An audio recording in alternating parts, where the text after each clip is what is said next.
ने जैसे सवाल उठाया, इसका जवाब भी अल्लाह रब्बुल आलमीन ने खुद दिया। फ़वैलुल लिल मुसल्लीन अल्लज़ीना हुम अन सलातिहिम साहून, जो अपनी नमाजों से गाफिल रहते हैं। गफलत का उलमाए तफसीर ने दो बड़े मफहूम लिए हैं। एक तो ये कि वक्त से बेवक्त करके उस नमाज को पढ़ना, अच्छा, मगर वक्त निकाल के, यानी जोहर का वक्त चला गया असर में जाके पढ़ ली, असर का वक्त चला गया जब मगरिब को मगरिब पढ़ने गए तो उसी वक्त असर भी जाके पढ़ ली, तो यानी वक्त, ये भी एक गफलत है। अच्छा। और दूसरी गफलत ये है कि वो हालत नमाज के अंदर है लेकिन उसे मालूम नहीं होता वो कर क्या रहा है।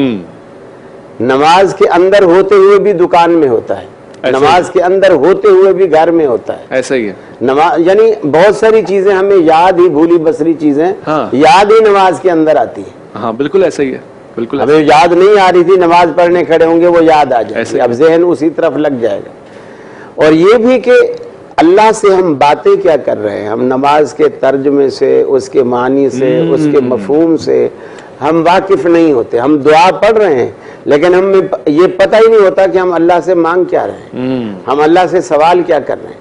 हम सजदे में गिरे हुए होते हैं लेकिन ये ज़हन में ही नहीं होता कि हम जब वहाँ जाकर ये पढ़ रहे हैं सुबहान रब्बियल आला, कि अल्लाह तू बहुत ही बुलंद है और ऊंचे रुतबे वाला है और तू पाक ज़ात है, ये सजदे में क्यों जा करके हमने कहा, खुद को झुकाकर उसकी बुलंदी बयान कर, उसकी बुलंदी बयान कर। देखिए इंसानी जिस्म में, जैसा कि जरदारी अपना गर्देदी साहब जी माशाल्लाह के साथ जरदारी मुंह से निकल गया जी, शाह साहब गर्देदी साहब ने जैसे फरमाया, ये इंसान की मिराज है कि वो अपना माथा रब्बुल आलमीन के हुजूर जमीन पे टिका देता है। अब जमीन से नीचे हम जा नहीं सकते, और जो इंसान के जिस्म में मुकद्दस तरीन हिस्सा था वो था जबीन जी। हमने उस जबीन को, और हम इज्जत के मानों में नाक का बड़ा इस्तेमाल करते हैं, नाक न कटा, फलां की नाक कट गई, इज्जत खराब होगी, नाक कट गई। तो ये दोनों चीजें, और ये बड़े लोग जो होते हैं, जालिम लोग, जब वो किसी को सजा देते हैं तो ये कहते हैं जमीन पे नाक से लकीरें निकाल, यानी ये इंतहाई तजल्लुल है जी उसके लिए।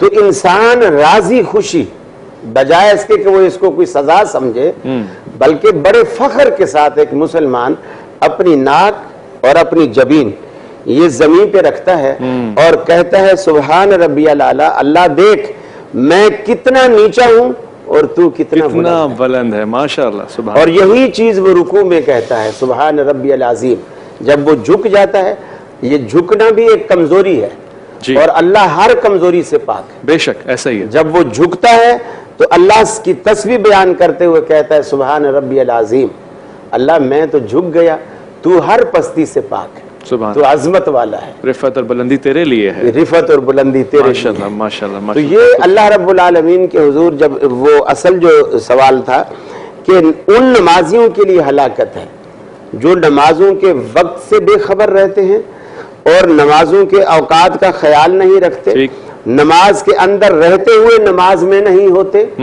और तीसरा वो जो मुनाजात रब्बुल आलमीन के हुजूर पेश कर रहे हैं वो उससे बिल्कुल बेखबर होते हैं कि हम कह क्या रहे हैं। तोते की तरह रटी रटाई बातें होती हैं और उस दुआ में फिर लज्जत और लुत्फ और तवज्जो और खुशू और खुजू पैदा ही नहीं होता। बिल्कुल आपने बजा कि जब फकीर को ये ना पता हो कि मैं गनी से मांग क्या रहा। हाँ, बहुत अच्छी बात, बहुत अच्छी बात। तो उससे पहले ये तो पता हो ताकि उसके फिर अपनी जरूरतें बयान करने का उसे सलीका भी आए और फिर रब्बुल आलमीन को देने में मजा। क्या बात है, बहुत उम्दा बात की। सब नमाज खालिक और मखलूक के दरमियान, फर्द वाहिद, वो भी वाहिद, तो फिर ये बाजमात का कॉन्सेप्ट क्या है? इज्तिमाइयत जो है एक अपना असर डालती है, इनफरादियत की अपनी अहमियत है जी, लेकिन वही इनफरादियत जब इज्तिमाइयत में तब्दील हो जाती है तो उसमें ताकत और कुव्वत पैदा हो जाती है। जैसे मैंने अभी आपसे अर्ज की है कि इय्या का नाबुदो, इबादत करने वाला मसलन अकेला आदमी है तो वो भी यही कहता है कि इय्या का नाबुदो, तो वो उसूली तौर पे अपने आप के साथ दूसरे मुसलमानों को मिला के तो तो अल्लाह जल जलालू की बारगाह में जो है वो दरख्वास्त पेश कर रहा है, तो उसकी एक कुव्वत होती है और एक उसका दर्जा होता है। तो हुजूर अकरम सल्लल्लाहु अलैहि वसल्लम इसकी पाबंदी फरमाते थे और सहाबा इकराम रिजवानुल्लाह तआला अलैहिम अजमईन पर आप सख्ती भी करते थे, उनको मतलब तरहीब के तौर पे भी कुछ फरमाते थे कि अगर मुझे औरतों और बच्चों का ख्याल ना हो तो मैं जो है ना सबको जो है ना मस्जिद में जमा करके तो आग लगा दूं पीछे जो है ना।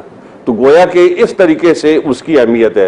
अब हाँ जी, वो कुछ मुझे इख्तलाफ कर रहे थे तो मैंने कहा हुस्न इख्तलाफ भी एक चीज़ है। नहीं था, वो थोड़ा सा मेरा ख्याल है हदीस बयान करने में थोड़ा सा भूल हुई है इनसे। रसूल अकरम सल्लल्लाहु अलैहि वसल्लम ने ये नहीं फरमाया कि मैं इनको मस्जिद में जमा करके आग लगा देता। अच्छा, आपने फरमाया कि मैं मस्जिद में अपनी जगह किसी को मुकर्रर करता, यानी वो नमाज पढ़ाए, और मैं जाकर के इनके घरों को आग लगा देता। अच्छा, घरों को आग, ठीक है, वो वजाहत जो हज़रत साहब ने वजाहत की है तो ये ठीक है अपनी जगह पे, लेकिन मसला यह है कि मैंने भी वही बात की थी जी कि हुजूर अकरम सल्लल्लाहु अलैहि वसल्लम ने फरमाया कि इनके घरों को आग लगा, आदमियों को आग लगा। हाँ, अच्छा ठीक, हुजूर ये सवाल अच्छा है। लेकिन मस्जिद में आके जलेंगे तो मस्जिद तो साथ जलेगी ना, मस्जिद में मतलब लोगों को बुला लिया जाए और पीछे घरों को आग लगा। कहने का मकसद है कि नमाज जरूरी है, उसको आप मिस ना करें, वरना नमाज की अहमियत है असल बात। ठीक है।